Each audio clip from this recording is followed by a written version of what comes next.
Hey, ladies and gentlemen, welcome back to the channel. I thought we had 500 subs. We did very briefly. I posted that celebratory message, and then we went down to 499, went back up to 500, and then we are back down at 499.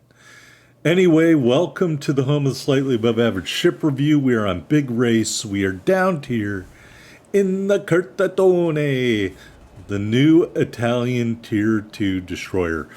After playing in the Curtatone, I cannot stress enough how Wargaming should have introduced this premium destroyer before the other destroyers were in early access, because that would have given everyone an appetizer, a taste, an idea of what they were getting with the Italian destroyers. But they waited until months after it's out of early access, maybe 1 month, as my internet rubber bands in response to my criticism. And now they introduced a destroyer that would have been a great primer for anybody thinking about trying to get the early access ships. Wargaming, you need to introduce these tier 2 destroyers before you introduce the rest of the destroyer line. And I know it's probably too late. There probably aren't any other tier 2 destroyers left out there to be introduced, because there probably aren't any full destroyer lines left out there to be introduced. But hear me now, believe me later. This little boat is a lot of fun. It is a great introduction to the playstyle of the Italian destroyers, and it should have been the very first Italian destroyer in World of Warships Legends, just like every other Tier 2 destroyer should have preceded the introduction of their respective destroyer lines into the game, because it's a relatively low-cost way to investigate the playstyle of the ship. Here, we are engaging our speed boost and our rolling smoke. Because the Phoenix is spotted, we are able to do whatever we want, which is launch torpedoes and shell with our SAP. You can see not having any problem doing damage with the SAP against an up-tier destroyer. He's turning away, so it's going to become less effective. I'm going to run into an island, therefore I'm going to become less maneuverable.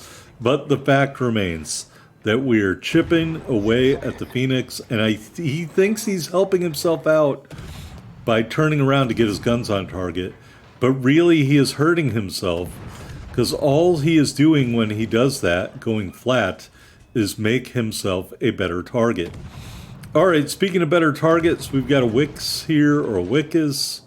We are going to engage the Wickas and really tear him up. This destroyer is a absolute terror.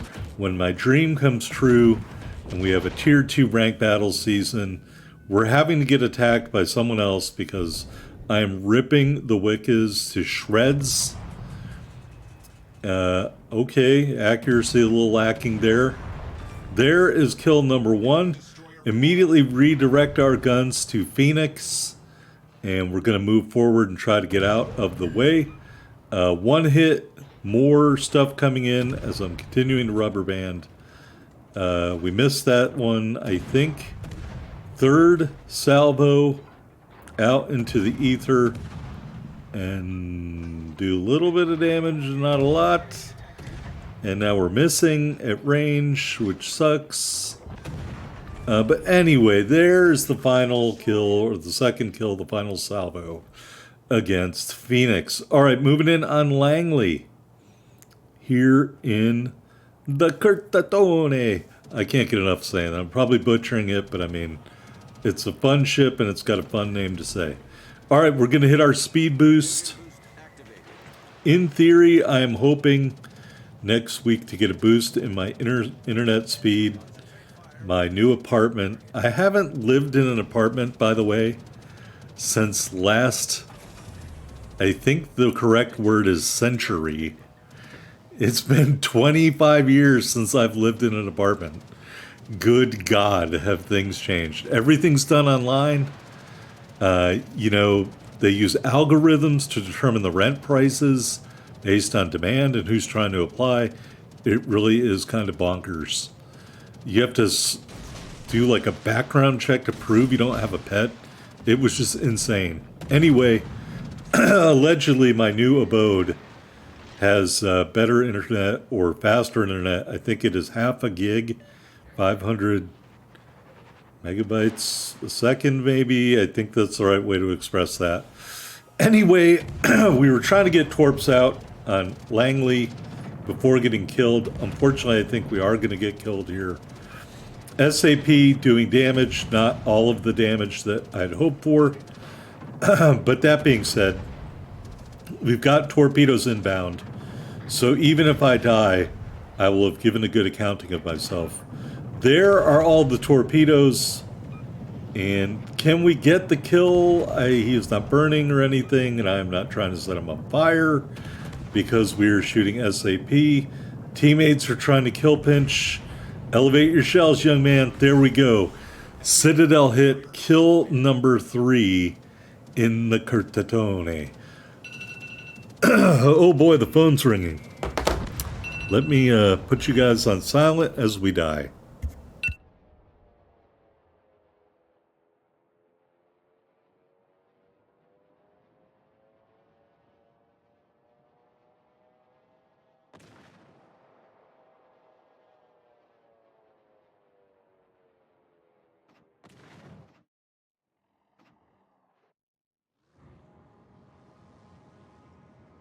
All right, that's what you get for having a recycled phone number. I had to yell at them to get them off the phone. All right, so while this match is winding down, hopefully I won't run into overtime, let's talk about the Curtatone. Group of destroyers built for the Royal Italian Navy. First destroyers to be built in Italy after the end of World War I. First ships of this type, presumably destroyers, to use twin rather than single mount guns. The ships were originally ordered at the same time as the Palestro-class destroyers, second Italian destroyer line perhaps, but were postponed due to shortages of something called steel. Ships were later modernized for escort duties. The twin guns were replaced with single guns. The 450mm torpedo tubes were replaced by twin 533mm torpedo tubes. And they also got extra light AA guns and lost the 76 caliber guns that are on the ship. Built in the Orlando yard by Livorno, and I believe the Curtatone was sunk by a mine near Athens on 20 May 1941. No description of what happened to the crew. All right. Let's see here. Shell velocity 850 meters per second for HE and SAP. HE shell weight 13.74 kilos. No description of the SAP shell weight, but I will just presume that it is the same. All right, while we were discussing the lengthy and highly decorated history of the Curtatone, you can see the blue team folded up like a cheap tent. And all we are doing here is waiting for the Langley to get killed before we go into the port and talk about the Curtatone. And if you haven't gotten it yet, I think it was a free package in the store. I know that I probably put something up in my community. So if you don't have it, search through that community postings and you should see the link to the Curtatone there, and you should definitely pick it up. It is definitely a lot of fun, even if you don't have a fully maxed commander like I do. Bring on the tier 2 rank battles, man. I want to see, but allow all 4 commander skills. I want to see. I think it will be amazing to participate in. All right, there the Langley dies. I'm not sure how much he was trying to avoid being killed. All right, here on the defeat screen, we did 46,488 total damage, 76 main battery hits, 4 torpedo strikes, 3 kills, 1 hit to Citadel, 82k, 1,400 ship XP, 1,500 commander XP in the Curtatone. I'm sorry, I'm watching someone unable to answer questions in the background. Very humorous. All right. We are top of the board, 720 base XP, 3 big kills. Yikes. Little help down at the bottom of the board, please, maybe? All right. Tier 2 doesn't count for that stuff. I don't know. I was looking at it. Here in the port upgrades, just one. Propulsion mod 1. Yep. There it is. Loadout. Unlimited damage cons. 3 charges of the exhaust smoke. You could swap that with the regular smoke, but why?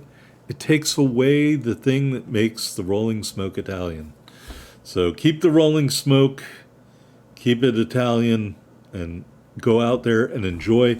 The best part is you also have 3 engine boosts. So in theory, maybe you're in a match with a carrier who's part of your division, although that would be a failed division. I don't advise that. You can use the exhaust smoke and the speed boost in concert with each other. Type 9 permanent camo, Italian Unity flag. All right, 8,900 hit points with our build. 2 twin 102 millimeter turrets, 8.7 kilometer firing range, 4.3 second reload, 15 second turn time, HE shells, 1450 max damage, 6% fire chance, SAP shells, 2050 max damage. All right, we've got 2 triple tube launchers. Is that Lancia Siluri? I would be shocked if I pulled that off. Reload in 90 seconds, max damage 6,133, 6 kilometer range, 48 knots, detectability 1,100 meters. You do have AA, but it is really terrible, just 4 damage per second and a 3 kilometer range. Maneuverability 32 knots, so still pretty slow. 470 meter turning circle, 2.6 second rudder shift time. Concealment 4.3 on the surface, 2.4 from the air, 2 kilometers guaranteed, or when firing from that rolling smoke. This was our only match so far in the Curtatone. Main battery accuracy 61%. Torpedo accuracy 33%. And may that be a lesson to you. All right, very unusual camo. Is it tough? I don't think so. But the other 2 are right there. SAP shells, I mean, duh. And it has an exhaust smoke generator. So they dumped those down to help Ouija out. They made a lot of mistakes on that screen. All right, here's the commander, fully maxed out, Luigi Rizzo. If you don't have him fully maxed out, I'm sorry. Remember, row 4 doesn't count at tier 2. We got Swirsky and Bay as our inspirations, Observant Rage, Look at Me Now, and Perceptive, or pardon me, Twist and Track for this build. This row doesn't count, and Unstoppable. Anyway, that's the Curtatone. I hope you have it. I hope you've enjoyed it. Love to hear your comments about the ship down below. Really, I can't stress enough, Wargaming should have introduced these tier 2s first before the rest of the line. Would really help people out deciding, do I want to invest in this or not? Anyway, just one man's opinion.